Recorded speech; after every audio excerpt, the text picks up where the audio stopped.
So basically guys, pares lang to. Kung less than, ibig sabihin lahat yan hindi included yung critical points. So dahil naka-equate na sa 0, o yung right side may 0, okay na yan. Diretso ko na critical points. So equate mo lang yung numerator sa 0, pati yung denominator sa 0.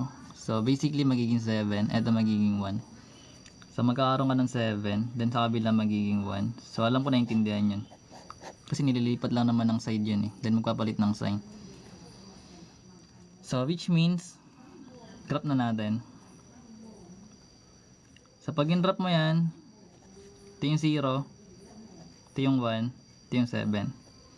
So dahil yung equality nga natin, hindi siya wala siyang or equal, ibig sabihin parehas yan naka-open circle. So ito naka-open, hindi siya shaded.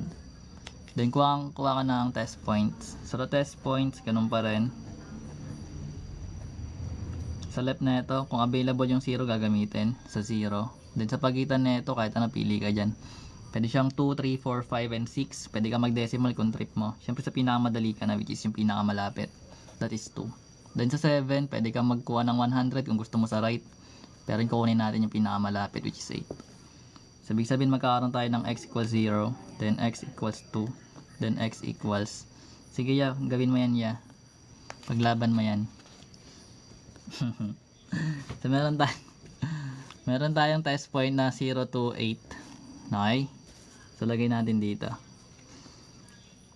Lagay natin dito yung graph. That is 0, 2, and 8.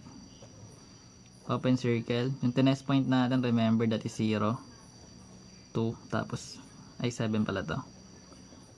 Tapos 8. Yan. Aray ko.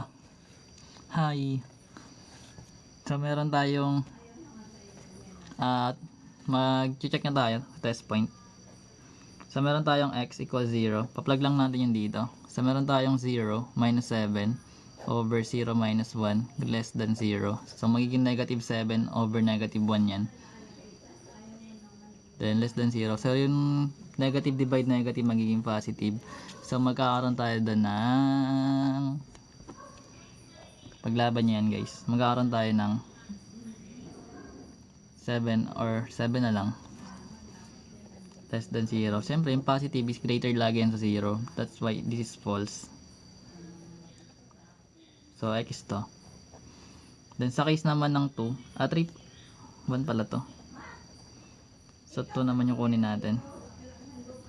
So meron tayong 2 dito, test point. So ibig sabihin magkakaroon tayo dito ng 2 minus 7 over 2 minus 1 less than 0. So yung 2 minus 7 that is negative 5. Then yung 2 minus 1 that is 1 less than 0. So basically yung negative 5 over 1 is negative 5 which is less than 0. Or magkakaroon tayo ng true.